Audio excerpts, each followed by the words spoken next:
Il était un YouTuber qui partageait sans filtre son univers étrange et troublant. Mais lorsque son esprit s'est lentement enfoncé dans l'obscurité, personne n'a su reconnaître les signes annonciateurs des actes tragiques qui allaient suivre. Aujourd'hui, nous revenons sur l'affaire de Randy Stair. Qui était-il vraiment? Quelles illusions l'ont accompagné jusqu'à sa fin? Bienvenue dans Ombre des faits, là où derrière chaque crime se cache une vérité non dite. Si tu es passionné de crimes et de faits étranges, je t'invite à t'abonner. Voici l'histoire de Randy Stair.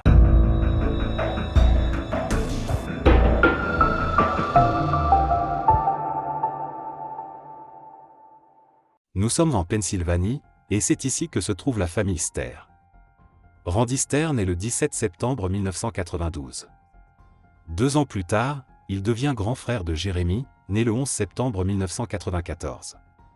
Leurs parents, Robert et Lauriane, formaient un couple américain ordinaire, pleinement dévoué à l'éducation de leurs 2 garçons. Et durant leurs jeunes années, tout semblait se dérouler comme prévu. Mais Randy se distinguait par sa grande timidité. Comme beaucoup d'enfants, il n'aimait pas attirer l'attention à l'école, baisser les yeux lorsqu'on lui parlait, mais plus singulièrement encore, il préférait la solitude, constamment plongé dans ses pensées. Passionné de dessins animés, il remplissait ses cahiers de croquis représentant Timmy Turner ou Danny Phantom. Il rêvait lui aussi de devenir un personnage de dessin animé. Hormis une clavicule cassée en primaire, l'enfance de Randy fut plutôt calme. Pourtant, sa nature introvertie l'accompagna jusqu'à l'âge adulte. Bien qu'il ait eu quelques amis, il ne sortit jamais avec personne, évitait les activités en groupe, et montrait de clairs signes d'anxiété sociale sans jamais avoir reçu de diagnostic officiel. En juin 2008, Randy Stair lance sa chaîne YouTube sous le nom de Pioneer Productions. Ce n'était pas sa première tentative, auparavant, il avait déjà créé une chaîne dans laquelle il montait des vidéos humoristiques à partir de clips de films. Mais après plusieurs signalements pour atteinte aux droits d'auteur, cette chaîne est supprimée de manière définitive. Avec Pioneer Productions, il adopte une nouvelle approche. Au départ, le contenu est basé sur des sketchs absurdes et des mises en scène humoristiques, typiques d'un adolescent de 15 ans. Au fil du temps, la chaîne évolue et se recentre autour de 3 personnages, Randy lui-même, Froggy et Wal. Froggy est une peluche que Randy a trouvée dans un caddie d'un supermarché Way. Sale et imprégnée d'odeur de cigarette, il la ramène chez lui, la nettoie, et décide d'en faire un personnage récurrent dans ses vidéos. Wal, quant à lui, incarne une caricature dérangeante. Une voix grave, des propos lourds et un comportement de prédateur qui tente continuellement de séduire Randy. Durant plusieurs années, Randy continue à créer des vidéos en mettant en scène ce trio étrange, construisant peu à peu un univers bien à lui, à la fois comique, décalé et troublant. En 2010, Randy obtient son tout premier emploi chez McDonald's. Mais l'expérience tourne court, au bout de seulement 3 heures, il quitte son poste. Ses parents sont furieux. À 18 ans, ils estiment qu'il est temps pour lui de contribuer à la vie familiale et de gagner en autonomie. Quelques mois plus tard, son père lui trouve un nouveau poste dans le supermarché local Way, où lui-même est gérant. Randy accepte. Du côté de YouTube, les choses prennent un tournant décisif au printemps 2011. Il annonce, avec fierté, être devenu partenaire officiel de la plateforme. C'était un rêve de longue date, vivre de ses vidéos. La monétisation de sa chaîne lui redonne espoir. Il s'offre un nouvel iMac et commence à collaborer avec d'autres créateurs du même univers. La même année, il obtient son diplôme de fin d'études secondaires au lycée de Dallas, puis s'inscrit au Luzerne County Community College, où il restera jusqu'en 2014. Toutefois, les études ne deviennent jamais une priorité réelle pour lui. Grand amateur de dessins animés, Randy fait aussi partie de la communauté des fans de My Little Pony, également connue sous le nom de Brony. Il colle des posters dans sa chambre, Frozen, vice-versa, les Beatles. Il expérimente différentes formes de contenu sur YouTube, vidéos de gaming, nouvelles chaînes comme Pioneer Anthology. Mais rien ne semble vraiment décoller. Jusqu'au jour où il découvre un nouveau personnage, Amber. Danny Phantom est une série d'animation américaine créée par Butch Hartman pour Nickelodeon, le même créateur que les Super Nana et Mes parrains sont magiques. La série raconte l'histoire de Danny Phantom, un adolescent qui, après un accident avec un portail instable entre le monde humain et celui des fantômes, devient un hybride humain-fantôme et se donne pour mission de protéger le monde. Diffusée dès 2004, la série rencontre un certain succès critique et développe rapidement une communauté de fans fidèles. Parmi eux, Randy Stair. C'est là que l'univers étrange et délirant de Randy commence à se dessiner. Un des personnages secondaires introduits plus tard dans la série s'appelle Amber Mcela. C'est une chanteuse fantôme aux allures de rockstar, qui utilise la musique comme une arme sonore pour hypnotiser ses ennemis. Bien qu'elle n'apparaisse que dans quelques épisodes, son attitude rebelle et son charme séducteur en font une figure marquante. Lorsque 2 chansons officielles liées à Amber sont publiées sur YouTube, Randy devient obsédé. Il les écoute en boucle, et développe un attachement intense à ce personnage fictif. Il la considère comme sa première véritable passion amoureuse. Cette fascination se renforce en 2013, lorsque Randy traverse une période particulièrement difficile. En janvier, son ami Matt meurt dans un accident de voiture. Peu après, c'est son grand-père qui décède. Comme si cela ne suffisait pas, le sous-sol de la maison familiale est inondé, endommageant de nombreux biens personnels.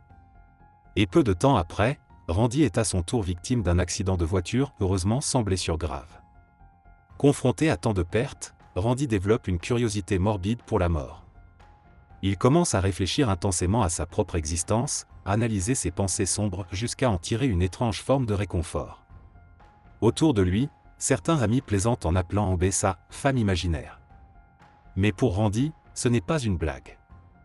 Il la considère comme sa reine, une âme sœur spirituelle qu'il aurait connue avant même sa naissance, dans un monde invisible. C'est à travers ce lien fantasmé avec Amber que Randy construit un univers parallèle. Un monde mental qui, peu à peu, prendra le contrôle de sa réalité et changera à jamais le cours de sa vie. Il baptise son univers fictif Amber's Ghost Squad, ou EGS pour faire court. C'est une création inspirée de la série Danny Phantom, dont elle reprend le style graphique et les bases de l'intrigue. Mais dans cette version, les fantômes ne chassent pas le mal, ils recrutent des personnes suicidaires pour rejoindre leur escouade de l'au-delà. Après plusieurs années passées à travailler sur Pioneer Productions sans réel succès, Randy décide de tourner la page. Il veut se consacrer entièrement à sa nouvelle passion, animer Amber's Ghost Squad. Pour cela, il prévoit de lancer une nouvelle chaîne YouTube. Mais avant, il doit mettre un terme à son projet précédent. En 2014, il réalise une mini-série en 5 parties dans laquelle il tue ses 2 anciens personnages, Froggy et Wal. Dans ces vidéos, il les poignarde violemment à l'arme blanche, affirmant le faire, parce qu'Amber me l'a demandé. La mise en scène, très sombre, semble flirter avec les limites de la fiction. Lors du tournage, il se blesse accidentellement à l'auriculaire droit. La coupure est profonde et nécessitera 3 interventions chirurgicales.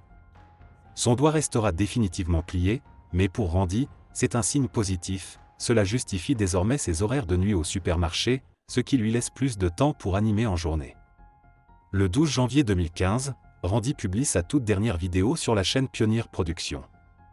Dans ce court-métrage, il s'imagine en train de jouer à Call of Duty lorsqu'Amber apparaît soudain. Ils échangent sur leur lien spirituel et l'impact profond qu'elle a eu sur sa vie.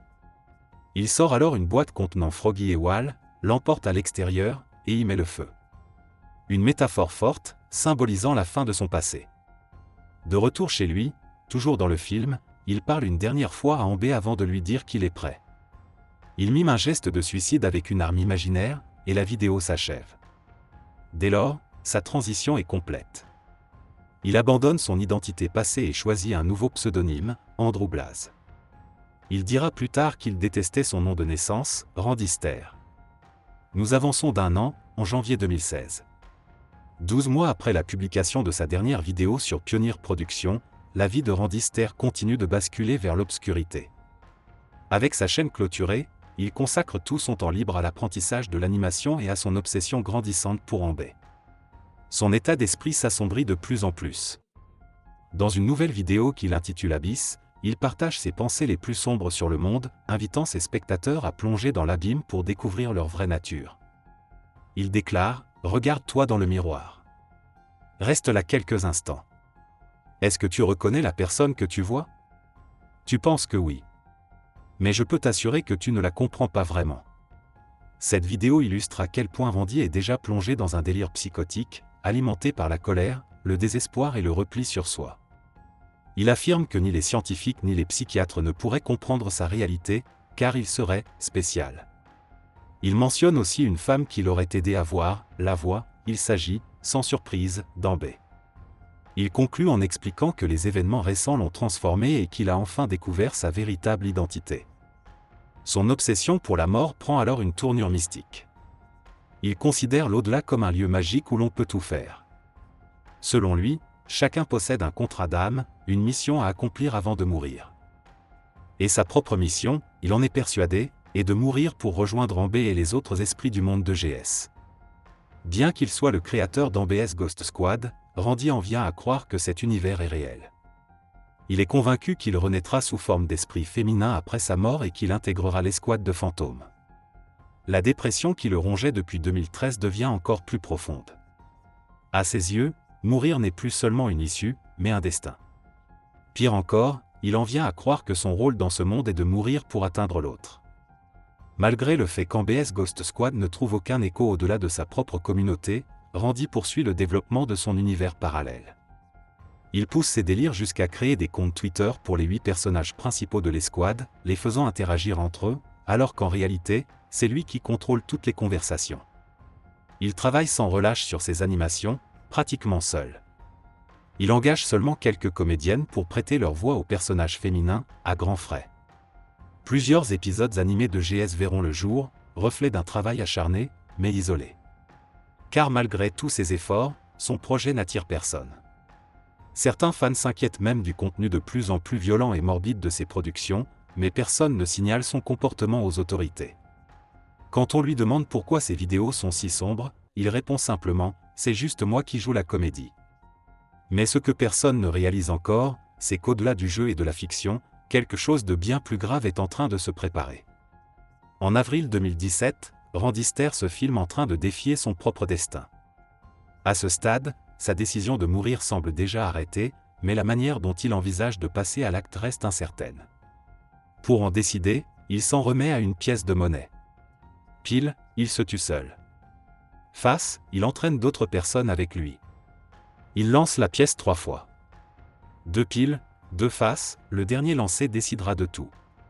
À ce moment-là, Randy possède déjà un fusil de chasse Mossberg 500.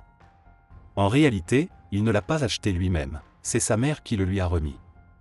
Il baptise l'arme Rachel, du nom d'un des personnages de son univers EGS. Poussé par ce qu'il considère comme un signe du destin, il décide d'acquérir une seconde arme identique.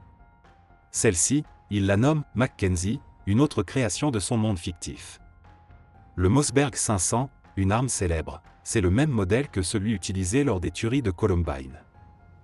Et à ce sujet, il n'y a plus de doute possible, Randy est désormais obsédé par les auteurs de cette attaque. Il exprime ouvertement son ressentiment envers la société, son mal-être face au quotidien, et ses frustrations personnelles. Ses propos dérivent peu à peu vers des discours haineux, homophobes et racistes. Il va jusqu'à considérer les 2 tueurs de Columbine comme des victimes incomprises, exprimant même une forme de compassion envers eux. Ce lancer de pièces qu'il met en scène devient bien plus qu'un jeu macabre. C'est le déclic final qui scelle son choix, marcher dans les pas des 2 adolescents qu'il idolâtre. À partir de là, les projets de Randy Ster prennent une ampleur inquiétante.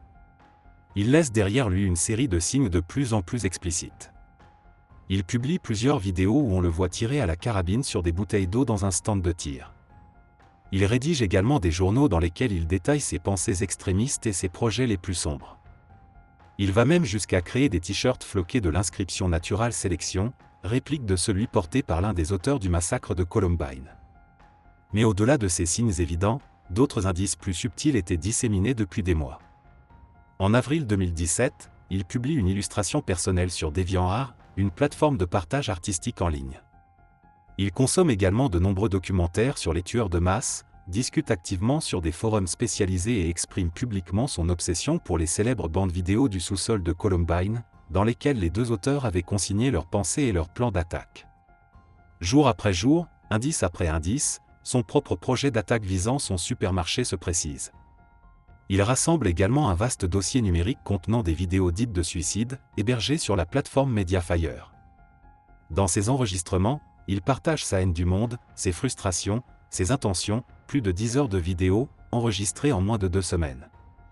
Pour résumer, Randy y parle longuement de sa dépression, de sa colère, de son plan d'attaque contre le supermarché, mais aussi, bien sûr, d'Ambe et de son univers animé. À ses yeux, ces éléments sont devenus indissociables, et tout converge vers ce qu'il considère comme une mission inévitable. Le 1er juin 2017, Randy Stair publie une nouvelle vidéo dans laquelle il exprime toute sa rançeur envers son père. Il y évoque aussi son dégoût du monde du travail et la haine qu'il ressent à devoir gagner sa vie. 2 jours plus tard, le 3 juin, il enregistre une dernière vidéo face caméra intitulée Goodbye Earth. Ce sera la dernière fois qu'il s'adresse directement au monde. La veille de l'attaque qu'il a planifiée, il se rend dans le supermarché où il travaille et filme l'intérieur des lieux. Sur ces images, des rayons impeccablement rangés, des produits alignés avec soin, des cartons bien dissimulés. Le magasin est silencieux, presque désert. Il est tard dans la nuit, et tout semble paisible. Mais ce calme n'allait pas durer. Le 7 juin 2017, aux alentours de 23 h, Randy Stair se rend à son poste pour son service de nuit au supermarché Way. En apparence, tout semble habituel. Il débute sa soirée en accomplissant ses tâches comme d'habitude, rangement, nettoyage, gestion des rayons. Mais dans l'ombre, son plan était prêt. Peu après minuit, il verrouille les issues du magasin, arme les 2 fusils qu'il a nommés Rachel et Mackenzie, et agit selon ses intentions. Au cours de cette nuit tragique, 3 de ses collègues perdront la vie. Une 4e personne, présente sur les lieux, parvient à échapper au drame et à prévenir les autorités. Malheureusement, à leur arrivée, il est déjà trop tard, Randy s'est donné la mort dans une section isolée du magasin. Cet acte a bouleversé la communauté locale, choquée par l'ampleur de la violence mais aussi par l'absence de signaux d'alerte clairement identifiés. Victoria Todd Brong était assistante gestionnaire des rayons dans le supermarché. Elle avait 25 ans, diplômée du lycée de Tunkhannock, connue pour son sens de l'entraide et sa bienveillance. Elle laisse derrière elle un jeune fils, son compagnon et sa famille. Brian est, 47 ans, était vétéran de la marine américaine. Il occupait le poste de superviseur de nuit au moment des faits. Père aimant, époux dévoué et fils attentionné, il était prêt à tout pour les siens. Terry Lee Sterling, 63 ans, travaillait également cette nuit-là. Il est décrit comme un homme simple, généreux et respecté de tous. Il laisse un fils, un frère et 2 petits-enfants. La tragédie a bouleversé les familles des victimes et toute la communauté d'Eaton Township.